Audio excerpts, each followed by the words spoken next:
Okay, so today I'm listening to a piano duo by Henri Dutilleux called Figure de Résonance.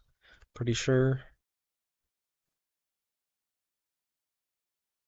First heard this piece in my master's. I believe I checked it out from the library at one point. Don't ask me why. I was listening to a lot of Dutilleux, particularly his orchestra stuff. But then I think I discovered this thing, and now I have a PDF. I don't know where I got the PDF.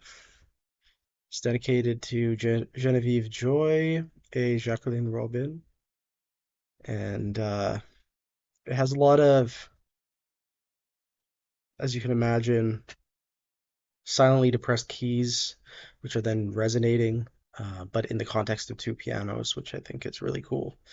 Um, can't remember the date on this one. I think in my spreadsheet I have 1980. That could be just the publication date, though. That might be way off.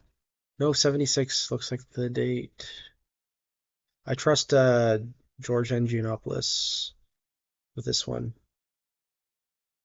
Yeah, this is a separate piece. Okay, the first movement is 2 pages. Second movement is another 2 pages, ending in a double bar line. Third movement looks interesting. It's a little bit longer. And then the fourth movement also looks really interesting. Some performance notes on the back here.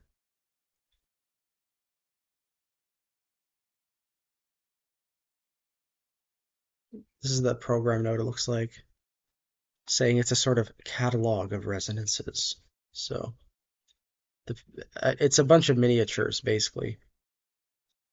I'm going to talk about the dedicatees. I apologize if we've done them before on the channel.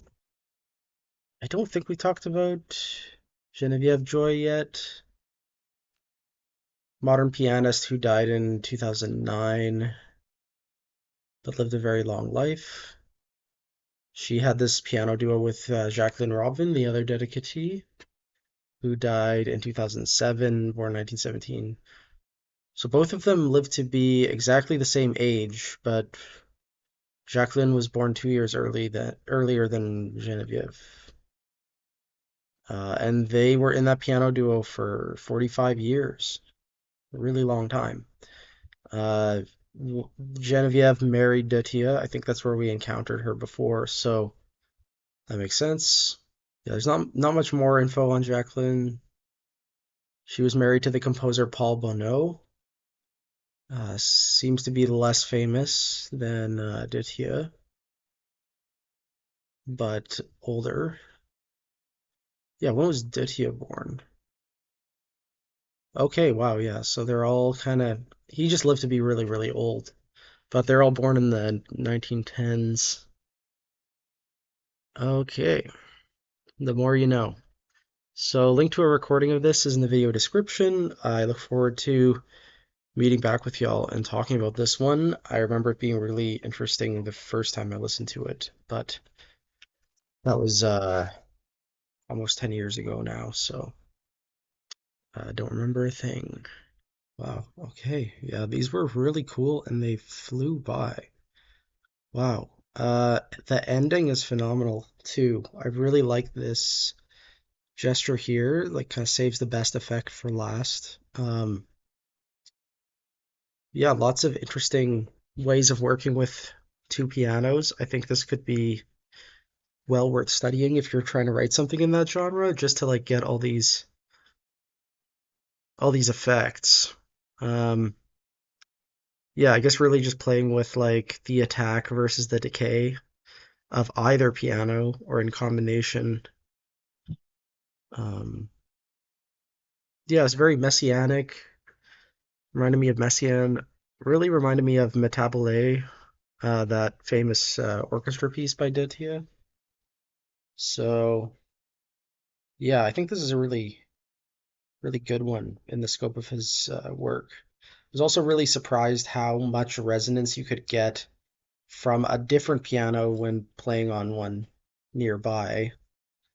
I guess it's not too surprising, but I think you would have to play around with how the two pianos are arranged on stage to get the most out of that effect at the very beginning.